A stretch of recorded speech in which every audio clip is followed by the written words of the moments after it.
Hello mga ka-content creators, kumusta namong tanan diha ang uban magipangluyahan na nawad-an na og mga duga sa ilahang kinabuhi og dili na kapadayon tungod kay na-discourage na. Actually guys, ato pagka-content creator before tam income, ako galing nga murag duha na katuig nagsigid-ligid-ligid nagsige ambak-ambak pero murag dugay gyapon kay mapansin ni Lolo Mets. Kung doon lang ni si Lolo Mets, no, ako ginigikusi ang bugan aning Lolo Mets. Kaya dugay, kaya tapansinon, dugay kayo taniya ma-recognize. Kay kung doon lang yun na si Lolo Mets, ako ginigikusi-kusi ang bugan anak kay nganong dugay kayo. Actually guys, ang ato ang journey is a content creator, dili gid siya sa yon. Dili po ta immediately ma-expect nga na din tay income, kay dili gyud kayo pas-pas ang income man diri. Kinahanglan pag kita diri guys, muamba, kinahanglan pag kita diri muligid-ligid, kinahanglan pag kita diri guys, magpatid-patid og lata aron lang gyud ka maka-income. So kung dili ka crazy niini pag content creator, dili gyud ta mapansin ni Lolo Mets. So ako na batayan ba, no? Kung serious kayo, wala gyud mapansin, pero magpatid-patid og lata, magligid-ligid, magkalapok, magbinuang, daghan kayong mutan. So sa gid ni. O sa gid ni nga klase nga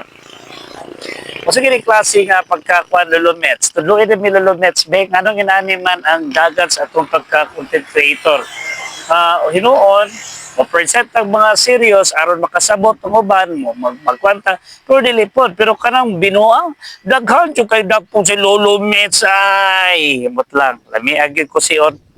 Kung doon lagi na si Lolo niya, ako nagikusi-kusi bugan na kayron kuan. So, ginana, no? So, ari lang, padayon lang kita, the same time, ma-follow kita sa community standards ni Lolo Mets. Kaya kung dili ta ma-follow sa standard ni Lolo Mets, wala kita mahimo guys, kaya violation, di kita ma-invite na ma-content monetization. Layo rin kayo hangtod. Maabot ang panahon, nakapuya na dayon ta, dili na din ta ganahan mo, buhatag og post. Pero magod, in my case, isip ko content creator, before pa ko naabot na content creator pa level, hilig na dyan kay ko, very active na kayo sa social media. So why not? Why not ka active kayo sa social media? Para yun na lang. So ang buhato na ginato guys, advice ninyo, number one, learn first the process. Para yun lang, kay kung dili ka, wala kay motivation to do this job, wala mahimo si mo, kay pangluyahan man ka. So, iba lagi pa na yun, kinalang inspired lang ka. At the same time, unsa ang imuhang nasa utok nimo, may mo mag-post siya, nakakaadlaw, for make sure na kanang i-post po nimo nga content, kung na ethical standards pa, no?